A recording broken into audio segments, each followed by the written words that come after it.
Olá, bom dia a todos.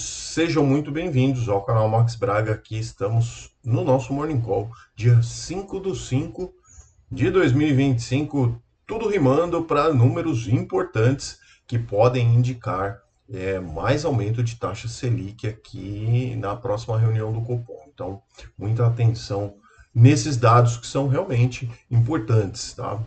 Vamos lá, começar então pelo cenário macro para entender o que está acontecendo lá fora que deve impactar a nossa vida aqui diretamente, tá? Zona do euro, o núcleo do IPC, né, o índice de preços ao consumidor, ele subiu 2,7% em abril. Na comparação anual, ficou acima da projeção, que era de 2,5%, ele subiu para 2,7%, enquanto o índice cheio avançou 2,2%. Tá? A inflação lá ficou na margem, 0,6%, e a taxa de desemprego da região ficou estável em 6,2%, tá? Contrariou, inclusive, todos esses números que eu acabei de falar, contrariou as expectativas de queda, tá? Então ficaram ali estáveis, né? Não tiveram nenhuma alta expressiva, mas a previsão é que caíssem esses números, tá?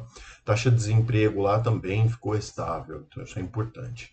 Agora, nos indicadores de atividade, isso é bem relevante, né? A zona do euro como um todo vem passando por já dificuldades há bastante tempo, antes até, né, da própria pandemia e agora depois da saída da pandemia, muitos países lá estão com muita dificuldade para se recuperar financeiramente.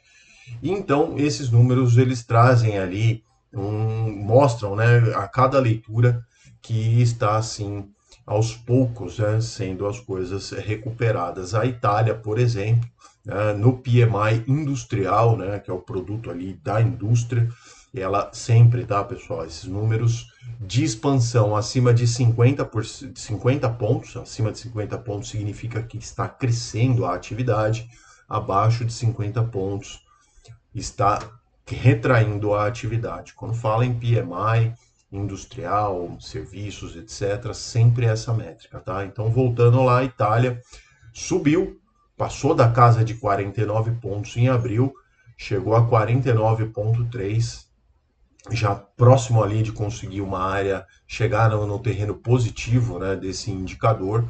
A França também marcou 48,7 pontos e a Espanha 48,1. Já a Alemanha ficou com 48,4. Continuam todos ali abaixo da linha de expansão, mas pouco a pouco estão conseguindo recuperar o terreno e, claro, devem conseguir, se tudo permanecer com esse ambiente de como está agora, não tiver mais nenhuma novidade, né, talvez eles consigam finalmente trazer as economias para o terreno positivo de expansão, tá?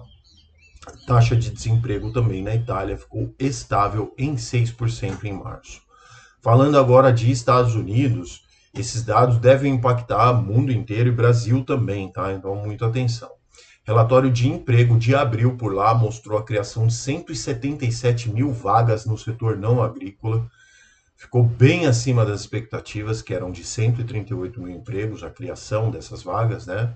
Mas também ficaram abaixo dos dados anteriores, que era 185 mil. Mesmo assim, o setor privado gerou 167 mil vagas, enquanto o payroll, né, de manufatura lá recuou em 1.000 pontos. Então, assim, estão ainda com uma área do emprego ali muito forte, né? Não tem sinais ali imediatos de recessão, e a gente já vai falar mais sobre isso. A taxa de desemprego permaneceu em 4,2%, com uma taxa de participação em leve alta, né? Então tá ali ainda em alta essa parte do emprego nos Estados Unidos. Bom, apesar da desaceleração do ganho médio por hora também, que isso aconteceu, 0,2% no mês, bem pequena, mas aconteceu, ficou também abaixo da projeção, que era que se perdesse mais valor, né, por hora trabalhada. Os dados da encomenda à indústria também apontaram uma forte subida, um forte crescimento, 4,3%, e com destaque para os bens industriais e ainda retirando ali a defesa, né, itens relacionados à defesa, subiram 10,5% nos Estados Unidos. Mostra ali um bom avanço no setor industrial, tá? Já o PMI, né, o número completo ali da indústria, né, ele caiu um pouco de 51,8% para 50,3%. Ainda indica ali a economia, a área, essa a parte industrial em expansão, mas perdeu um pouco de tração, evidentemente. Tá? Então, mesmo assim, segue forte a economia dos Estados Unidos, só afasta ali vários temores sobre uma recessão, impacta nos juros. Já vamos falar sobre isso. Vamos falar de Brasil, porque é importante a gente analisar também o PMI industrial do Brasil, que ele recuou de 51,8 para 50,3. Basicamente os mesmos números que a gente verificou nos Estados Unidos, tá? Isso em abril aqui no Brasil. O dado ainda indica que o setor industrial segue em expansão, mas o ritmo mais moderado. O desempenho reflete tudo o que está acontecendo no nosso país, né? É ambiente de menor confiança, e ainda tem uma série de incertezas mundo afora pressionando esses números. Mas, vamos lá, né?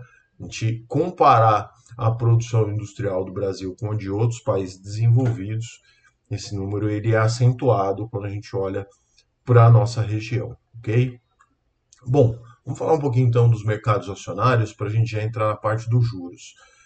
Os índices lá nos Estados Unidos na sexta-feira ficaram em alta, todos eles, depois desses números, evidentemente. Dow Jones 1,39% de alta, S&P 500 avançou 1,47% e a Nasdaq, a Bolsa de Tecnologia, valorizou 1,51%. Aqui no Brasil não acompanhou todo esse desempenho, mas ficou estável no campo positivo, 0,05% de alta, estável, né, praticamente. Encerrou o pregão a 135.134 pontos. Os destaques de alta ficaram com o PetroRio, subiu 8,7%, e a Yildix também subiu 4,90%. Já as maiores quedas ficaram com o Pão de Açúcar, 7,80%, e o Grupo Aipera caiu 4,77%. Finalmente, lá a parte dos juros, renda fixa, os treasuries nos Estados Unidos tiveram movimentos de alta depois desses números que a gente observou, e então, o T-Note 10, né, o título lá de dívida de 10 anos, o título mais famoso do mundo, subiu para 4,33 ao ano e o de 2 anos 3,83. Aqui no Brasil, então, no último pregão, toda a curva do DI sofreu aumentos, tá? Então todos os nossos juros foram pressionados para cima, acompanhou o avanço dos rendimentos dos treasuries, após a divulgação desses dados de emprego nos Estados Unidos, né? E aí o mercado também acabou reduzindo um pouco a percepção de uma recessão mais rápida, né, iminente ali, enfraqueceu as apostas de corte de juros pelos Fed. Né? Então passa-se ali ao cenário que a gente já tinha antes do Trump entrar e etc., né? Que era de cortes de juros. Então agora se inverte isso, né? Agora com esses números aparentemente parece que não, que apostam que não haverá tantos cortes de juros nos Estados Unidos. Estados Unidos mantendo juros altos afeta o mundo todo e aqui não é diferente. Com isso, aumenta a probabilidade de, na próxima reunião do Copom, Banco Central nosso, aqui, o Comitê de Política Monetária, né, aumente em 0,5% a nossa taxa Selic, indo lá para lá da lua, né? Teremos que esperar. Então, o movimento ele reflete toda a precificação também dos DIs. Isso é normal, né? Se sobe e desce para lá e para cá. Agora, a questão da taxa Selic são de reunião em reunião. Então, é importante que a gente não tenha mais aumentos de juros. Já estamos num patamar muito elevado. Tá? Bom, esse era o vídeo de hoje, então. Uma ótima semana a todos, bons negócios. Vamos seguir aqui sempre acompanhando esses dados. Eu sei que são maçantes de se acompanhar sempre, mas quem quer cuidar do seu patrimônio de forma eficiente, claro, presta atenção no que está acontecendo até para saber como mexer as suas pedrinhas na hora de investir melhor. Se quiser dicas também, fale comigo aqui nos comentários, tá? É isso então, boa semana a todos. Não se esqueça de se inscrever no canal para ajudar na divulgação desses dados tão importantes. Nos vemos então amanhã aqui no Morning Call. Forte abraço. Tchau.